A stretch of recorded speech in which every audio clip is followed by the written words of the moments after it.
Welcome to Sharada wedding mall Jagtial. Offer kurti set లో కూడా fabric లో అయితే కాంప్రమైజ్ అవ్వట్లేదండి.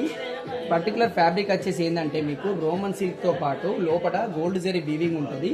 సో మీకు వీడియోలో ఎలా కనబడుతుందో కానీ రియల్ గా అయితే మొత్తం కూడా గోల్డ్ జరీ, మనకు పట్టు సారీ అయితే ఏ విధంగా షైన్ అవుతుందో ఆ విధంగా రియలిస్టిక్ షైన్ ఉంటుంది. సో మీకు వాష్ చేస్తే పోయే షైన్ కాదు, అది ఒరిజినల్ దాంతోనే వస్తుంది. టాప్ తో పాటు బాటమ్ లో కూడా మీకు ఆ గోల్డ్ జరీ ఉంటుంది ఓవరాల్ గా కూడా. నెక్స్ట్ చూడండి వీ నెక్ ప్యాటర్న్ లో బీడ్స్ వర్క్ అయితే సూపర్ డూపర్ ఉంది. దుపట్టా వచ్చేసి సాఫ్ట్ అరగంచా ఫ్యాబ్రిక్ లో మంచి లైట్ వెయిట్ ఉంది మన ఫ్లోరల్ డిజైన్ తోని. ఈ పర్టికులర్ కుర్తీ సెట్ వచ్చేసి 1650 రూపాయలు అయితే ఆన్లైన్ లో సేల్ చేస్తారు. కానీ మన Sharada wedding mall Sankranti special offer కేవలం 1150 రూపాయలకి ఫ్రీ షిప్పింగ్ లో ఇచ్చేస్తున్నాం. సో ఆల్ ఓవర్ ఇండియా మీకు ఎక్కడికైనా సరే మీ అడ్రస్ పంపండి, ఫ్రీ షిప్పింగ్లో డైరెక్ట్ బుకింగ్ చేస్తాం. చాలా తక్కువ టైంలో మీ దగ్గరికి అయితే పంపించడం మా బాధ్యత. అండ్ ఇలాంటి మరిన్ని మంచి కలెక్షన్ కోసం మమ్మల్ని ఫాలో చేయండి, మీ ఫ్రెండ్స్ అండ్ ఫ్యామిలీకి షేర్ చేయండి, అండ్ యూట్యూబ్లో సబ్స్క్రైబ్ చేసుకోండి. మంచి మంచి కలెక్షన్ ఏదో తెస్తూనే ఉంటాము. Thank you.